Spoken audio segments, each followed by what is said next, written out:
Shalom semuanya, senang kembali bersama dengan saudara dalam program Deep Talk with Pase. Dan malam hari ini kita akan lanjutkan tadarusan Alkitab kita.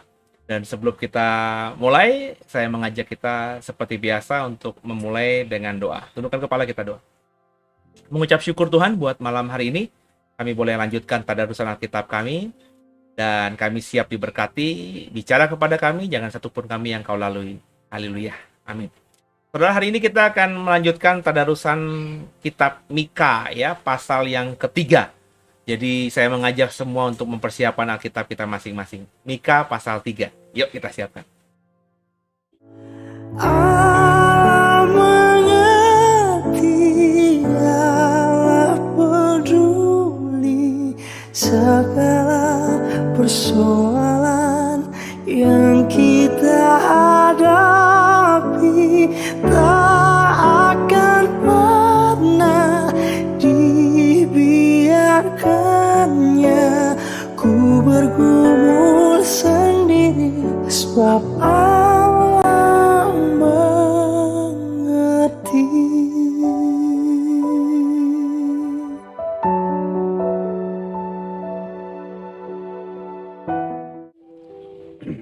Ya, Mika pasal 3. Perikopnya menentang pemimpin dan nabi palsu di Israel. Kita akan membaca ya saudara pasal 3 ayat yang pertama. Demikian firman Tuhan bersama saya. Kataku, baiklah dengar hai para kepala di Yakub dan hai para pemimpin kaum Israel. Bukankah selayaknya kamu mengetahui keadilan? Hai kamu yang membenci kebaikan dan yang mencintai kejahatan? Mereka merobek kulit dari tubuh bangsaku dan daging dari tulang-tulangnya. Mereka memakan daging bangsaku dan mengupas kulit dari tubuhnya. Mereka meremukan tulang-tulangnya dan mencincangnya seperti daging dalam kuali, seperti potongan-potongan daging dalam belanga. Mereka sendirilah nanti akan berseru-seru kepada Tuhan. Tapi ia tidak akan menjawab mereka. Ia akan menyembunyikan wajahnya terhadap mereka pada waktu itu, sebab jahat perbuatan-perbuatan mereka. Beginilah firman Tuhan terhadap para nabi yang menyesatkan bangsaku, yang apabila mereka mendapat sesuatu untuk dikunyah, maka mereka menyerukan damai. Tapi terhadap orang yang tidak memberi sesuatu ke dalam mulut mereka, maka mereka menyatakan perang. Sebab itu hari akan menjadi malam bagimu tanpa penglihatan, dan menjadi gelap bagimu tanpa tenungan. Matahari akan terbenam bagi para nabi itu, dan hari menjadi hitam suram bagi mereka. Para pelihat akan mendapat malu, tukang-tukang tenung akan tersipu-sipu, mereka sekalian akan menutupi mukanya, sebab tidak ada jawab dari Allah. Tapi aku ini penuh dengan kekuatan, dengan roh Tuhan, dengan keadilan dan keperkasaan, untuk memberitakan kepada Yakub pelanggarannya dan kepada Israel dosanya. Baiklah dengarkan ini, hai para kepala kaum Yakub dan para pemimpin kaum Israel. Hai kamu yang muak terhadap keadilan dan yang membengkokkan segala yang lurus.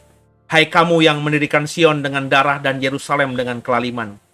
Para kepalanya memutuskan hukum karena suap dan para imamnya memberi pengajaran karena bayaran. Para nabinya menenung karena uang, padahal mereka bersandar kepada Tuhan dengan berkata, bukankah Tuhan ada di tengah-tengah kita? Tidak akan datang malapetaka menimpa kita.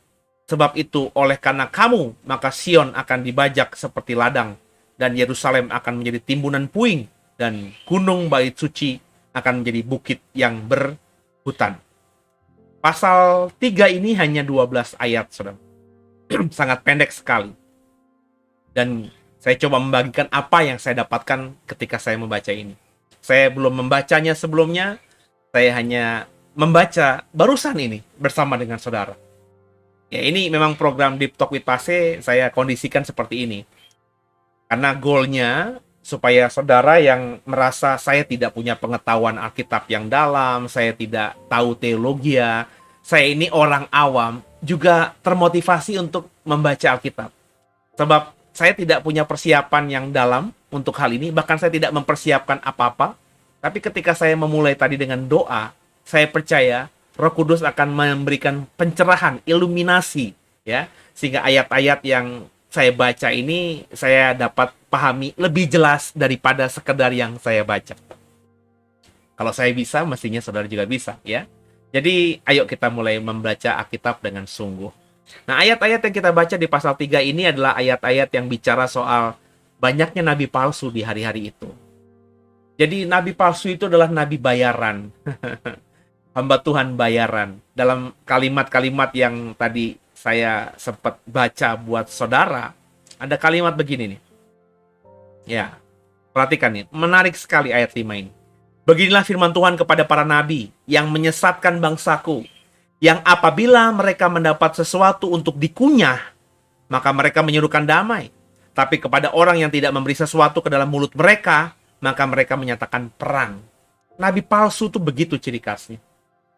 Kalau ada dapat sesuatu, dapat privilege, dapat keuntungan, maka khotbahnya dia, nubuatan dia, itu nubuatan dan khotbah yang enak di kuping kita.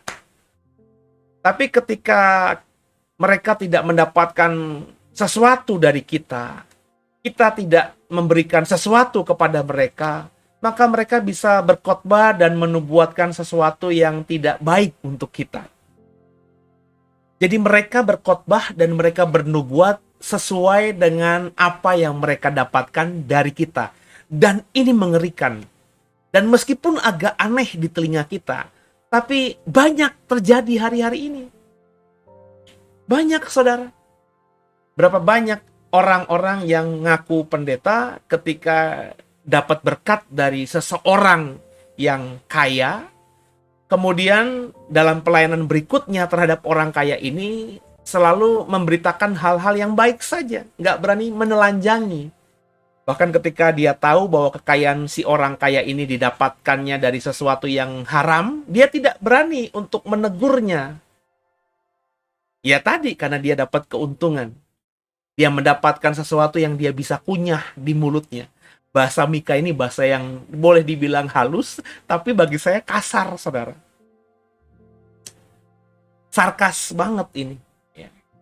Kalau mereka tidak ada yang mereka kunyah, ya mereka menyerukan perang. Tapi kalau ada, damai.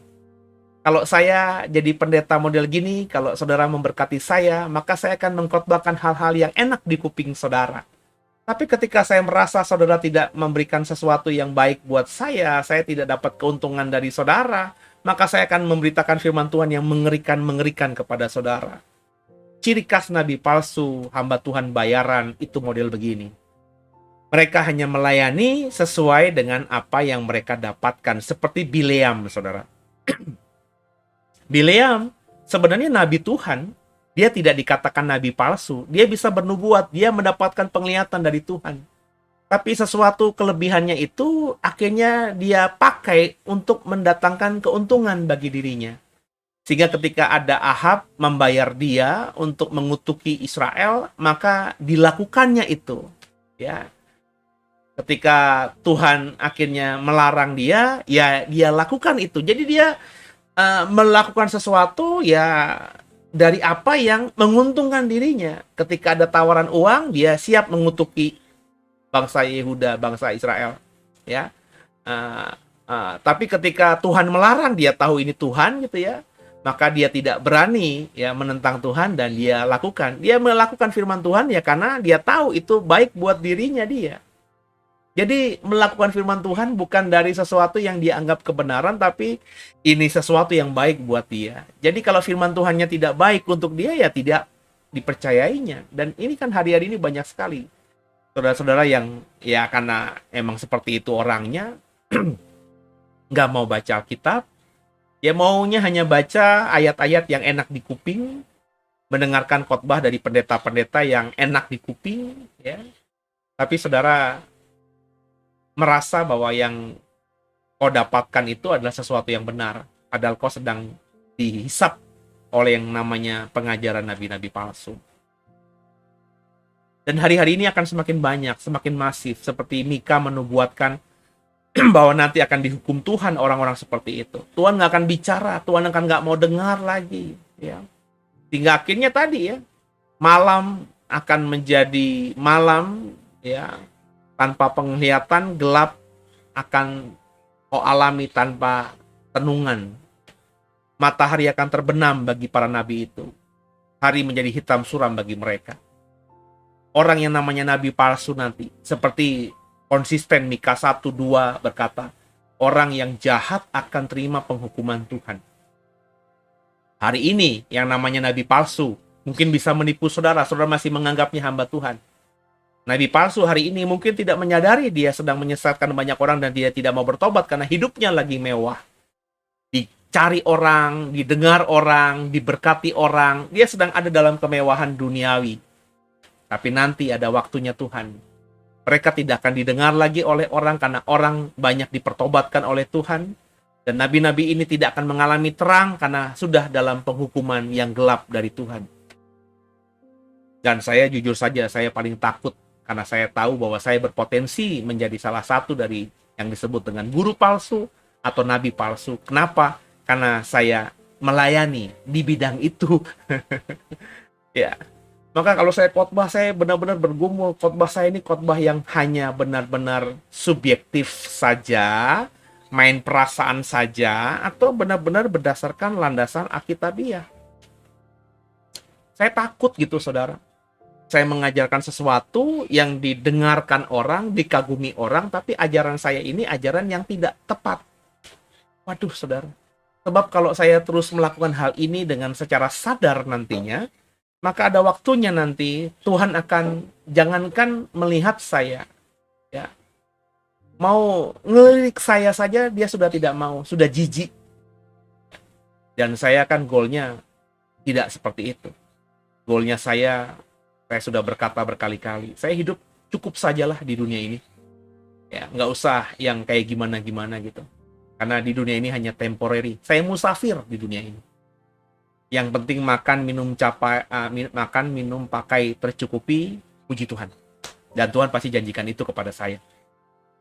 Goal saya cuma satu. Nanti saya bisa ketemu sama Tuhan di surga. Dan ketika saya pertama kali menjabat tangannya, karena baru pertama kali masuk ke surga, Tuhan berkata, well done, Seno. Itu aja. Kalimat itu cukup buat saya. Baik, Seno.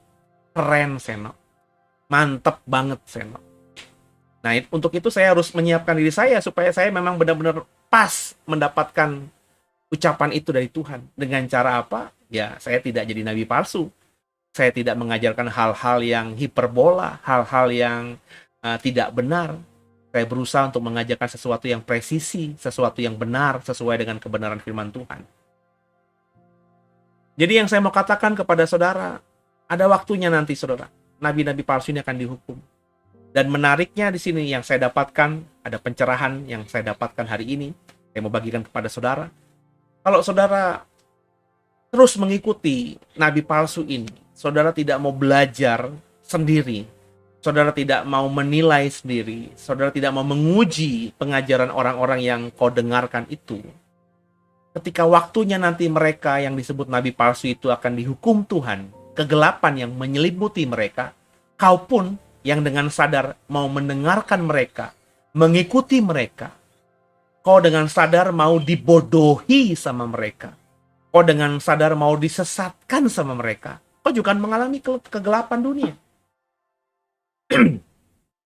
Jadi itu yang berkali-kali saya bilang, jadilah jemaat Kristen, jadilah orang Kristen yang pintar gitu. Jangan orang Kristen yang gampang terhipnotis, terkagum-kagum dengan pengajaran gereja tertentu, pendeta tertentu, termasuk itu saya dan Doe, saudara. Saya selalu mengatakan kalau saya khotbah jangan diaminkan. Didengarkan saja dulu, terus digumuli sama Tuhan. Ya. Sebab namanya pengajaran saya itu prosentasenya 30% saya kutip copy paste firman Tuhan di Alkitab, 70% penafsiran saya. Namanya penafsiran itu subjektif. Kalau saya menafsirkannya tidak benar-benar mengikuti kaidah ilmu tafsir yang benar, saya bisa membuat saudara melenceng ke kiri atau ke kanan. Orang yang mengikuti kaidah dengan benar ilmu tafsirnya saja masih bisa salah menafsir, karena itu berada di area subjektivitas tadi, area kemanusiawian tadi, ya. Apalagi yang memang tidak mengikuti kaidah ilmu tafsir. Dan sekarang ini banyak pendeta-pendeta, hamba Tuhan, pengkhotbah-pengkhotbah yang kalau khotbah itu nggak mengikuti kaidah ilmu tafsir, saudara. Ya, dia khotbah-khotbah aja, nggak melihat apa benar-benar bahasa yang aslinya seperti apa, konteks ayat itu di mana, bicara soal apa. Enggak. Pokoknya ayatnya ngomong apa, itulah yang dia pahami. Dan ini menyesatkan, saudara, karena nggak semua ayat yang dibacakan itu ayat itu seperti yang dipahami orang yang membacanya. Bapak Ibu, ayat itu ada di Alkitab kan nggak berdiri sendiri. Dia pasti menjelaskan ayat sebelumnya dan ayat sesudahnya, dijelaskan ayat sebelumnya, dijelaskan ayat sesudahnya. Maka saya selalu mengatakan untuk tahu kebenaran kita harus lihat konteksnya. Paling nggak baca seluruh perikopnya, paling nggak baca pasalnya secara utuh, paling nggak baca seluruh kitabnya, paling nggak baca seluruh perjanjian baru kalau itu kitab perjanjian baru, seluruh perjanjian lama kalau itu kitab perjanjian lama, dan lebih baik baca seluruh Alkitab dari Kejadian sampai Wahyu. Itu kenapa program ini dibuat. Ya, tapi banyak orang Kristen kan nggak mau. Bapak Ibu perhatikan saja ya. Khotbah minggu saya, untuk mencapai viewer 100-200 itu mudah. Khotbah hari minggu saya. Tapi acara kayak Tadarusan Alkitab ini, mendapatkan viewer 200, susahnya minta ampun. Saya heran, saudara. Berarti kan yang menonton saya, yang jadi subscriber channel YouTube ini, itu kan memilah-milah. Padahal yang ngomong juga saya, saudara. Sama sayanya. Khotbah hari minggunya saya, Tadarusan Alkitabnya juga Deep Talk with Pase, saya juga. Tapi orang-orang, maafkan saya, banyak orang-orang di luar saudara, ya karena kalau saudara nonton ini kan berarti kan saudara mengikuti Deep Talk with Pase kan. Banyak orang-orang di luar sana yang bahkan mau mendengarkan saya kalau pas khotbah hari minggu saja. Tapi kalau Tadarusan Alkitab, alah nggak usah lah. Padahal sayanya sama. Bayangin saudara, kalau sayanya sama saja diperlakukan berbeda oleh orang-orang yang mendengarkan saya, bagaimana ketika saudara mendengarkan firman Tuhan, membaca firman Tuhan yang berbeda, yang disampaikan orang berbeda, gereja berbeda. Makanya nggak heran, saudara. Banyak orang-orang yang tidak tahu atau tidak hidup dalam kebenaran yang sejati. Karena yang mau dia dengar hanya yang enak di kupingnya saja. Yang mau dia baca hanya sesuatu yang enak di matanya saja. Yang dia mau resapi dalam hati, sesuatu yang sesuai dengan hatinya saja. Dan ini mengerikan. Kalau tidak saya bilang, ini bahaya laten manusia akhir zaman. Sebab ada waktunya nanti, nabi-nabi yang konon punya kuasa berbicara dengan Tuhan ini, ada waktunya nanti Tuhan tidak bersuara sama sekali sama dia. Bayangkan kalau tiba-tiba Tuhan menutup mulutnya rapat-rapat dan tidak lagi mau melihat nabi-nabi ini. Apa yang kemudian dia nubuatkan? Apa yang kemudian nabi-nabi ini perkatakan kepada umatnya Tuhan? Sesuatu yang ngarang-ngarang. Benar nggak? Saya tidak pungkiri, saudara, bahwa yang disebut nabi-nabi palsu ini dulunya nabi benar. Sebenarnya benar awalnya, tapi karena dia tidak bisa menjaga komitmennya kepada Tuhan, menjaga ritmenya dalam melayani Tuhan, dalam beribadah kepada Tuhan, akhirnya lambat laun tergoda dengan dunia, kedagingan, unsur-unsur duniawi mulai mengganggu, meracuni motivasinya, sehingga akhirnya dia menjadi nabi palsu. Bayangkan kalau tiba-tiba Tuhan sama sekali tidak mau bicara lagi dengan dia, Tuhan sama sekali menutup aksesnya terhadap dia. Lalu apa kemudian yang dikatakan oleh nabi-nabi palsu ini dalam khotbahnya? Apa yang dikatakan nabi-nabi palsu ini dalam nubuatannya? Kalau bukan khotbah yang ngarang, atau nubuatan yang ngarang-ngarang. Dan kalau saudara bodoh, kau berpikir lu gua aja. Kalau dulu saya dinubuatkan orang ini tepat, maka dia pasti nabi benar untuk selamanya. Belum tentu, saudara. Belum tentu, ya. Jadi jangan memberikan stempel kepada seseorang itu hanya dari masa lalunya saja. Karena orang yang punya masa lalu baik itu ke depannya bisa berantakan.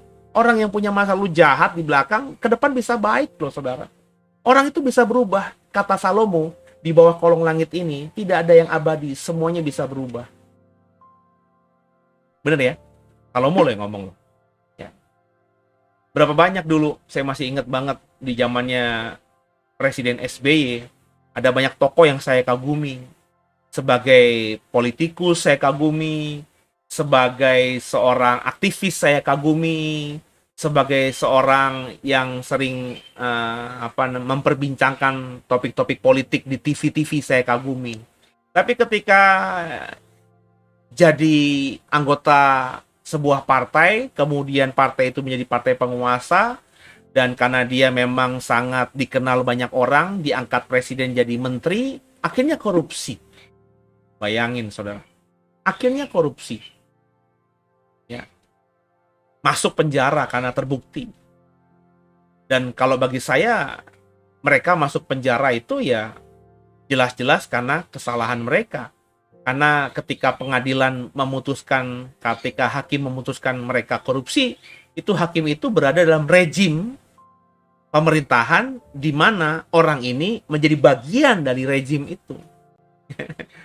Ya, kecuali ketika rejim berganti, kemudian mantan-mantan pejabat ini dikulik kasus hukumnya, ya itu mungkin bisa ada unsur politiknya.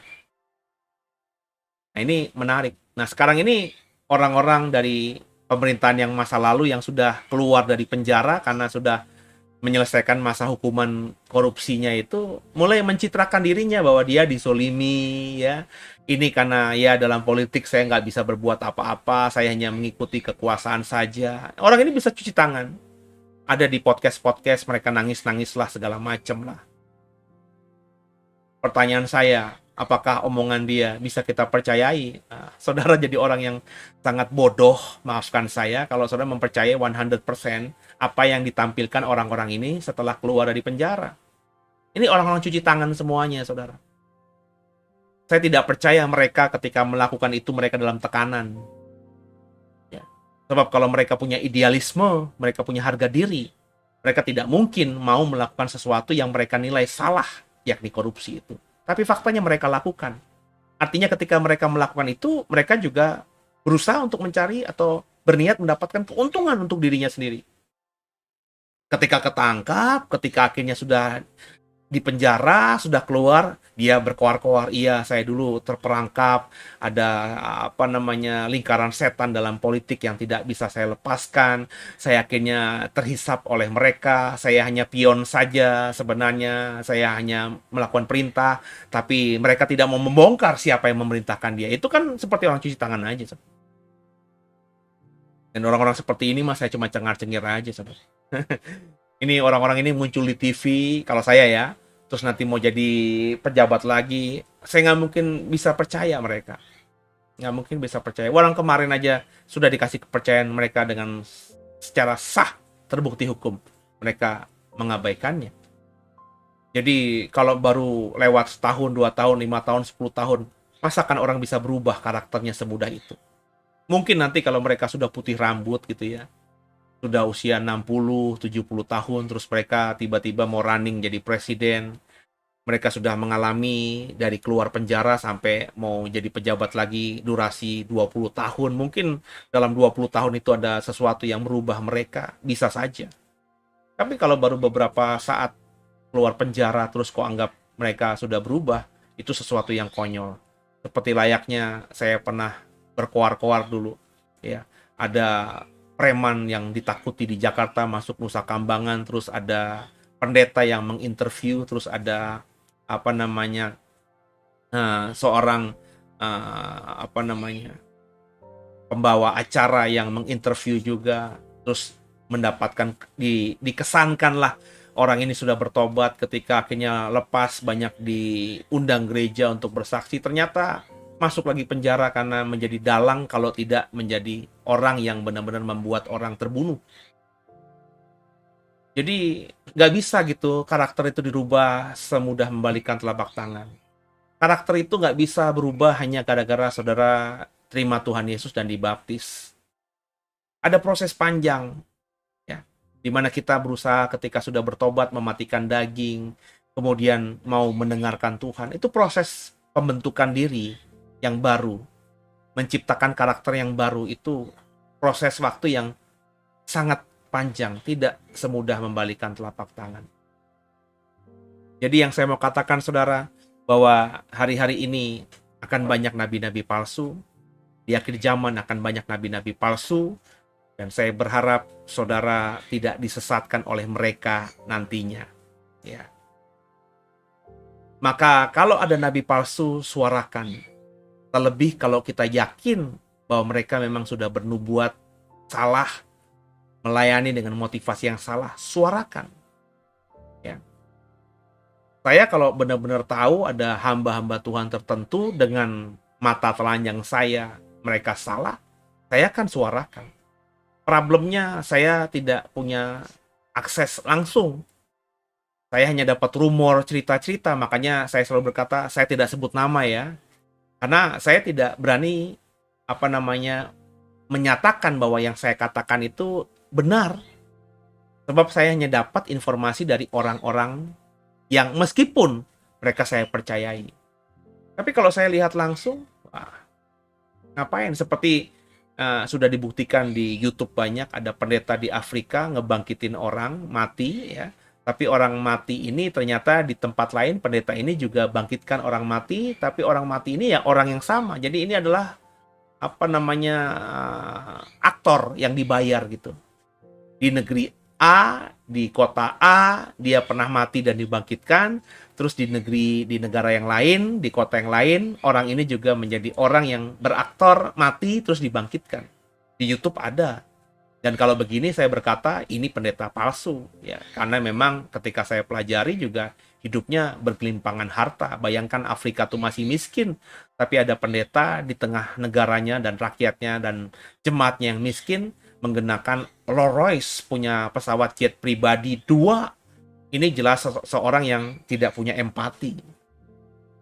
Kalau dia tinggal di jemaat yang kaya raya, dia punya jet pribadi, dia punya Rolls Royce, dia punya Ferrari, Lamborghini, saya masih bisa terima. Kenapa? Jemaatnya kaya semuanya. Tapi kalau jemaatnya miskin dan pendetanya kaya, bukankah ini artinya kita bisa berpraduga pendeta ini kaya karena ya mengambil kesempatan dari kebodohan dan kemiskinan jemaatnya itu. Dan di Afrika, maafkan saya, dunia ketiga ini, hal-hal seperti itu masih terjadi. Apakah di Indonesia sudah lepas? Belum tentu juga. Lihat saja, ya. Banyak pendeta-pendeta yang hari-hari ini juga, kalau berpenampilan masih borjois, masih kedagingan sekali.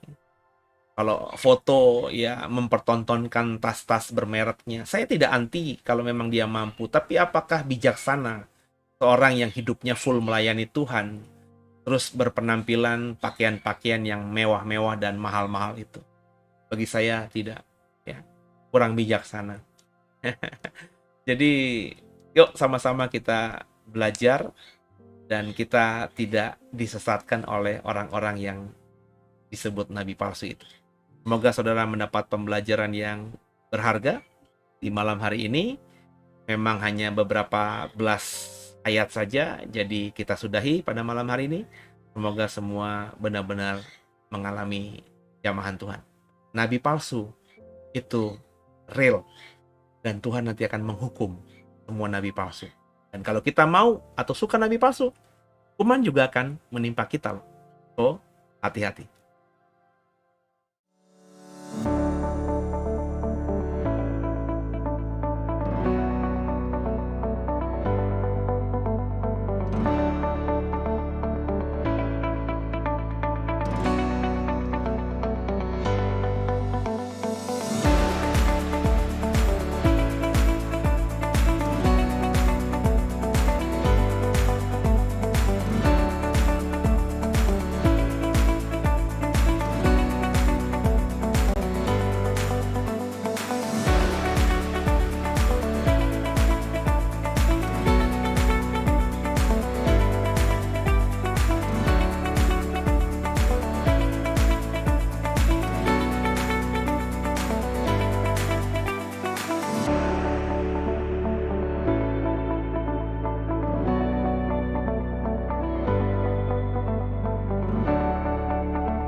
Ya, sebelum kita akhiri tadarusan kita malam hari ini, saya mengajak kita untuk kembali berdoa.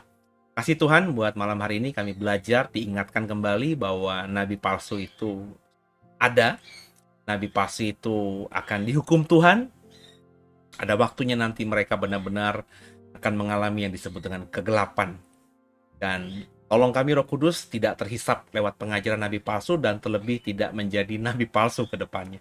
Ampuni salah dosa kami, Yesus Kristus adalah Tuhan Juru Selamat kami yang hidup, dan ke dalam tangan-Mu lah kami serahkan tubuh, jiwa, dan roh kami. Haleluya. Amin. Terima kasih Tuhan. Kalau kau diberkati lewat program ini, boleh di-subscribe, boleh di-like, dan juga di-sharingkan program ini kepada teman-teman Kristen yang lainnya, supaya mereka juga mulai mengikuti tadarusan Alkitab kita ini, sehingga boleh bertumbuh imannya.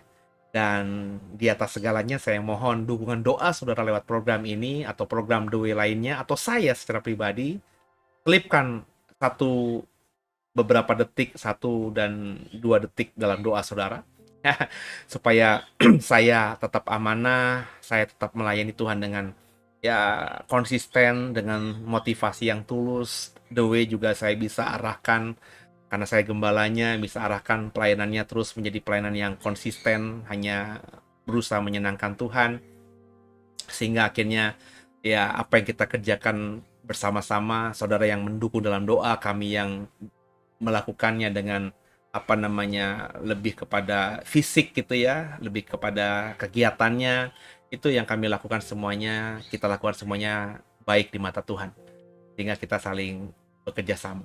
Kalau saudara mau memberkati program ini atau pelayanan The Way, ada nomor rekening yang tersedia. Ini nomor rekening digital ministry kami, hingga lewat berkat itu nanti kita kembangkan lagi lah program-program yang lainnya lewat digital ministry, atau memperbaiki apa alat-alat yang kita pakai selama ini, sehingga kedepannya semua tampilannya lebih profesional lagi. Gitu ya saudara ya. Selamat malam, selamat beristirahat. Sampai jumpa di tadarusan Alkitab kita esok. God bless you.